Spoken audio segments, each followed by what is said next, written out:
For months, the rumors had been a constant, low-frequency hum. But here, near the town of Raseiniai in Lithuania, the air was still. It was the last moment of peace before the greatest, most brutal war in history.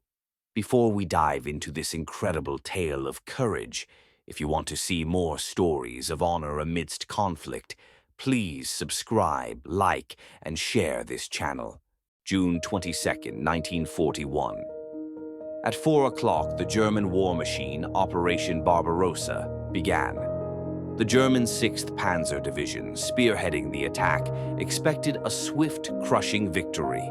Everything was going to plan. Everything, until the road stopped moving. Near the Dubisa River, the 1st Soviet resistance was crushed until the vanguard of the 6th Panzer Division stopped cold. On a critical road choke point sat an unmoving, impossible object, a tank unlike any the Germans had ever seen, the Klimenti Voroshilov II, or KV-2. The Germans opened fire, shell after shell, at point-blank range. The sound was deafening, but inside the KV-2, the six-man crew felt little more than a persistent drumming. Their superior, heavy armor, up to 110 millimeters thick, was their fortress. The German command was growing furious. An entire division, paralyzed by a single tank. They brought up their heavier anti-tank guns, still no penetration. It was no longer a battle, it was a duel of will. The Russian crew held their nerve, isolating the division's supply line and forcing the Germans to waste precious hours in counterattacks. Under the cloak of night, the Germans tried to use explosives. It was a failure. Sergeant Yershov and his crew were not just alive, they were awake, vigilant, and fiercely determined. They had nothing but their tank, their resolve, and their sacred duty.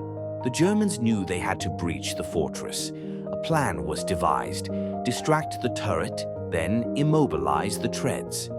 The 88mm flak gun, the Germans' only true anti-tank weapon, was brought up. After a close-range shot to the weakest point, the turret ring, the colossal tank finally fell silent.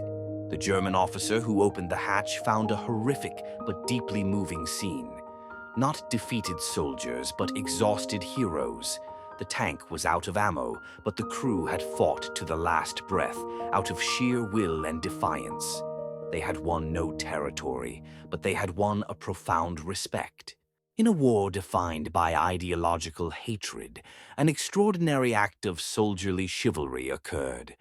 The German tank crews of the 6th Panzer Division buried their enemy with full military honors. A simple cross was erected, a silent acknowledgement that courage transcends all flags. The KV-2 crew's stand was a fleeting moment of pure heroism, a warrior's testament that would forever echo on the brutal Eastern Front.